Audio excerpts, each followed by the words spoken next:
Joining us right now from Syracuse University and Vaughan, Missouri, League One Men's Cup winner, Kamal Miller. Kamal, welcome.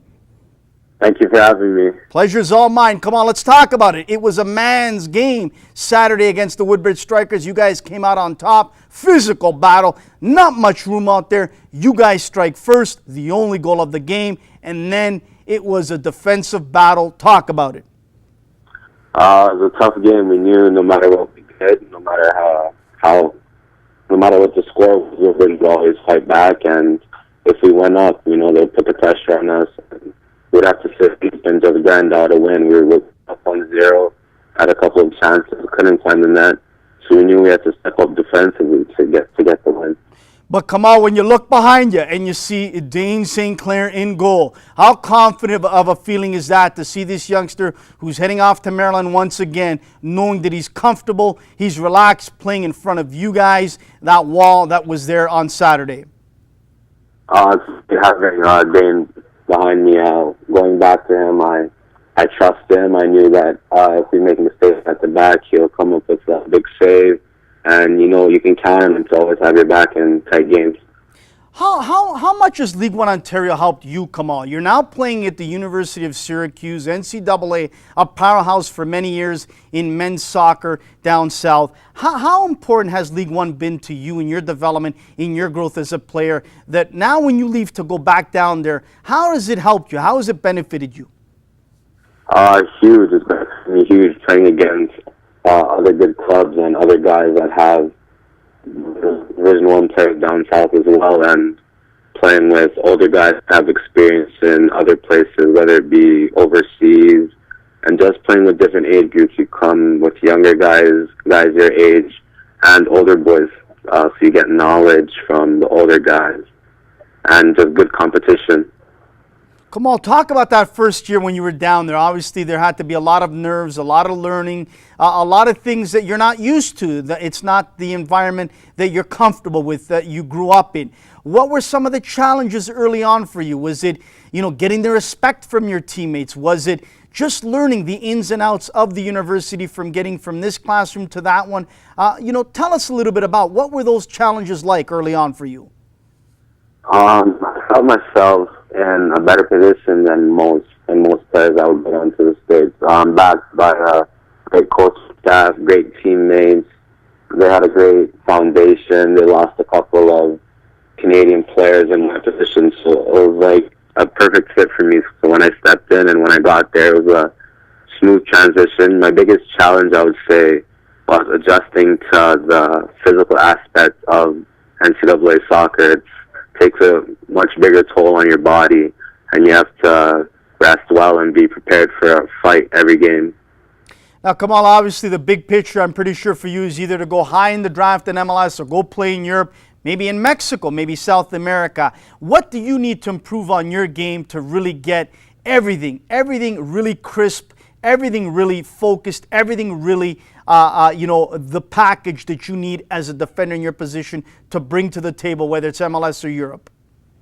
Definitely my ability to last 90 minutes and just staying focused throughout the 90 minutes.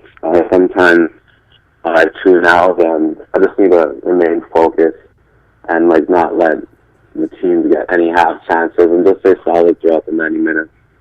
Come on, let's talk a little bit more about the game Saturday. Obviously, it was good to have the young guys there with you, but it was also good to have some of the veterans who calmed the young guys down to go up against, let's be honest, a veteran Woodbridge Strikers side. They had a few young guys on there, but for the most part, it was a veteran squad. How important was it for the veterans on your team to calm things down at halftime, and then closer to the end of the game, you could sense it was getting chippy? It was huge. When the game gets like that, when there are tackles flying in and tempers start flaring late in the game, when Woodbridge was chasing the game, it took our veterans like Joe Amato and Jarek Whiteman, the guys that have been in these positions before, to talk to us young boys and just help us remain focused to secure the win.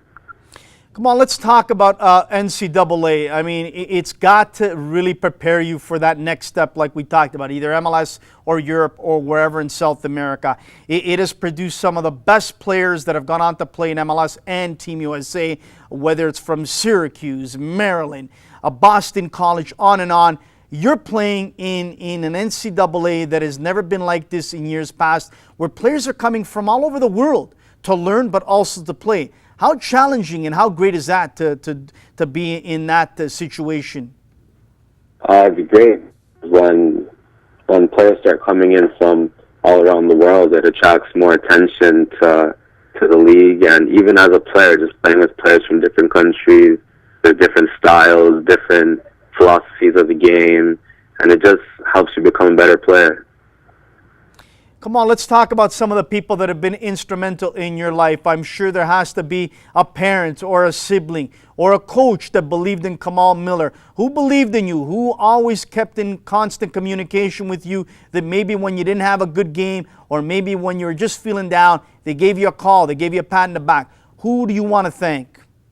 I want to start by thanking my parents. They've backed me throughout my whole life. They've always been there for me when I've had bad games, tough times, when I've not been selected for some squads or anything like that. They've always been there to get me through. From a coaching perspective, even from a young age, I've had coaches that have always believed in me, like Dwight, and then when I got to Vaughan, it was really Patrice and Carmen that really pushed me and told me I can really do something with this game, and gave me the confidence and mentoring me just to be prepared for the next level, and my time could come at any moment. You know, Kamal, you thank your parents and all those long trips, all those early mornings, all those rearranging their schedules in their life, filling that gas tank up. I'm sure that they smile, and it's all worth it because you're getting an education, you're playing the game you love, and you're paying respect back to your parents by just bringing it each and every time you're out there and leaving blood, sweat, and tears. That's got to feel great. Yeah, they've made huge sacrifices their whole life, missing work to take me to games, long trips to Windsor, Thunder Bay, wherever we would have to go. They would be right by my side, and always made sure I had what I need to do the best that I can on and off the field. Lastly, before we let you go, Kamal, you're playing with a lot of American players down there, other players from other parts of the world as well on your team, and you go up against some of the big schools in all the US of A. I need an honest answer, Kamal. You've played in League One, you've played with some of the best Ontario players on clubs and in academies. When you're down there and you're playing in NCAA, how far in your mind, or maybe we're not far at all, how far in your mind do you believe that Ontario, that Canadian kid is to going toe-to-toe with the American player? I feel like the Canadian kids are right there with the Americans. I believe the Americans have a better youth system and better environment from younger ages, and I believe American coaches and academies and clubs devote and focus on the physical aspect a bit more. I feel like the Canadian kids come in and are technically sound and can handle the game from that side, but I feel like we're a bit behind from the physical aspect, and that's where I see most Canadian kids having to catch up. Interesting. Absolutely great point you made there. Kamal, listen, good luck with Syracuse. Once again, congratulations on that men's cup final win in League One Ontario. And let's hope we see your name in that top 10, maybe even top 5 when the MLS draft comes, or possibly in Europe. It would be great for Vaughan. It would be great for you and your family, and it would be great for all of Canada to see a young man again go high in the draft or play in Europe. Kamal, thanks again and good luck again in 2016 with Syracuse, my friend. Thank you for having me.